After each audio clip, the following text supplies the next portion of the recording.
प्यार में तोहरा पिटल बानी घर से नइखे मिलत बाबूजी के डर से गिर गईनी हम तो सब का नजर से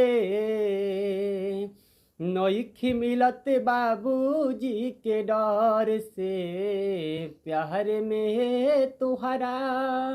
नमस्कार, अपना यूट्यूब चैनल माँ फिल्म प्रेजेंट में आप सभी को स्वागत करता हूँ। बहुत दिन के बाद हम आज लेकर आए हैं शॉर्ट सैड सॉन्ग जो प्यार में तोहरा पिटाइल बनी घर से। इसी ट्रैक पे ये गाना है, कोई भी भाई इसे रिकॉर्ड करा सकते हैं, बिल्कुल फ्री है। और पर्सनल सॉन्ग लेने के लिए संपर्क कर सकते हैं, नीचे नंबर डिस्क्रिप्शन में लिखा होगा, उस पर कॉल कर नंबर ले सकते हैं आप। और फिर बिल्कुल हम सॉन्ग को स्टार्ट करते हैं। और प्लीज़ अगर अच्छा लगे तो एक लाइक और कमेंट जरूर कीजिएगा, क्योंकि इसे बनाने में बहुत परिश्रम करना पड़ता है। आइए स्टार्ट करते हैं। तुहके भूल में जिंदगी बीत गईल सारा हो, तुहके भूल में जिंदगी बीत गईल सारा, दिल फेर टूटी ना दोबारा। तुहके भूल में जिंदगी बीत गईल सारा, दिल फेर टूटी ना दोबारा। दिन रतिया कसहु करे नी गुजारा हो, दिन रतिया कसहु करे नी गुजारा, दिल फेर टूटी ना दोबारा। तोहके भूल में जिंदगी बीत गईल सारा, दिल फेर टूटी ना दोबारा। कैसा लगा? अच्छा लगा हो तो एक लाइक जरूर कीजिएगा। और फर्स्ट अंतरा की ओर चलते हैं।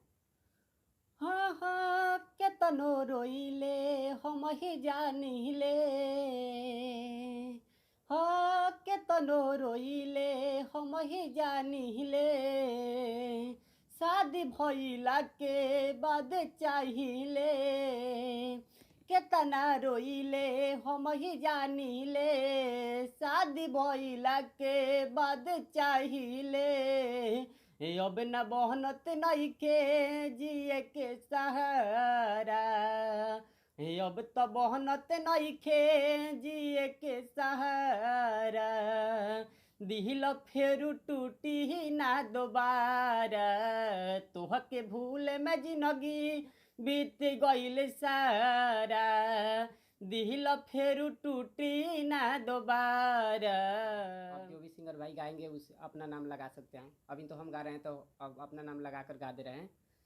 हाँ राइटर रवसने तहुदास बा, जे के चहलख ना उहो पास बा। राइटर रवसने तहुदास बा, जे के चहलस उ न पास बा। नीतीश मनी सहे गम नहीं बेचारा, नीतीश मनी सहे गम ही तो बेचारा, दिल फेर टूटी ना दोबारा। भूल में जिंदगी बीत गईल सारा हो, तुहके भूल में जिंदगी बीत गईल सारा, दिल फेर टूटी ना दोबारा। तुहके भूल में जिंदगी बीत गईल सारा, दिल फेर टूटी ना दोबारा। दिन रतिया कसहु करे नी गुजारा हो, दिन रतिया कसहु करे नी गुजारा, दिल फेर टूटी ना दोबारा।